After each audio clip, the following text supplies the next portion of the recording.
Have you ever wondered what would happen if you made a character that was Moana and Maui fused together? Me neither. But I have a game that did it anyway, and I think it did it quite well, and it's called Tchia. Tchia is an action-adventure game developed by Our Keb Studios, set in and around a beautiful collection of islands based off of a real place called New Caledonia.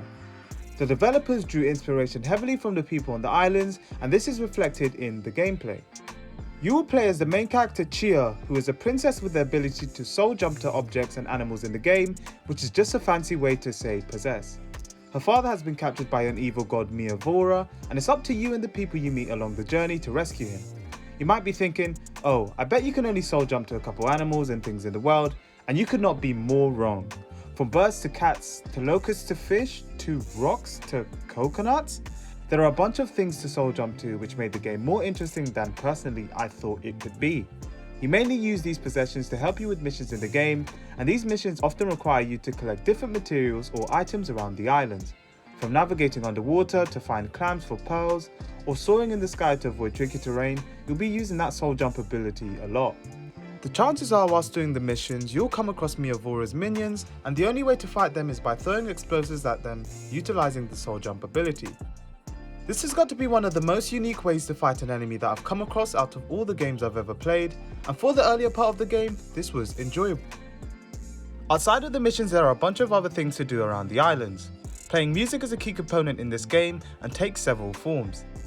There are Guitar Hero-esque rhythm games in which you try to play an instrument to some background music, and some of these games even include instruments native to New Caledonia.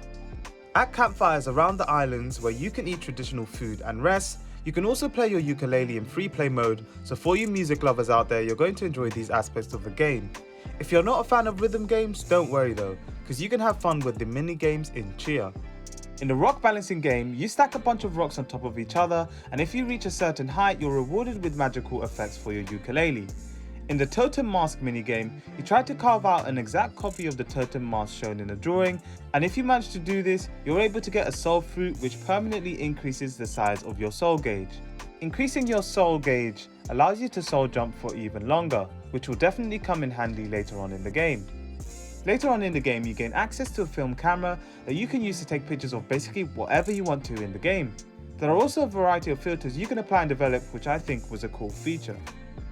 Once I got over the initial awe I had over this game, because of the landscape and soul jump abilities and just the fact that I could basically jump to whatever animal I could find in the world, I started to notice some of the flaws in this game. One being that the time of day changes way too quickly in this game. It felt like it was only a couple minutes before half a day passed, so I had to keep on bringing out my ukulele to change the time of day more often than I wanted to, which got irritating. I thought the soul jump ability was great and it was really a key feature of the game that I enjoyed, but besides being able to traverse different terrains, you couldn't do much else, which was a shame. If I was able to use animals in fights in the game, or to use them to complete parts of the missions, which I was only able to do once unfortunately, then I definitely would have enjoyed the game even more. Additionally, I didn't personally enjoy playing the rhythm games as much as I thought I would, because I found the controls for hitting the instruments on beat weren't smooth. The developers do have an option for you to just listen to the music though, so I can't complain too much. Despite these flaws, I absolutely loved the cultural elements implemented in this game, as I felt like it was an appreciation of the indigenous population of New Caledonia. Playing this game, I could tell that it was handled with real care by the team, and with all the cutscenes that take you from laughing to nearly shedding a tear, you won't be able to finish this game without feeling in some way attached to it. I think it's a game that anyone who wants to experience atypical gameplay and story-driven should check out. I promise you that you won't regret it, and the main story isn't too long either, so you can get through it quite quickly. That's another gaming review done, and thank you so much for watching the whole video. I hope that you enjoyed it, and if you did, please like, share and subscribe, and I hope that you'll be back again soon to see what else I have in store for you guys. Take care.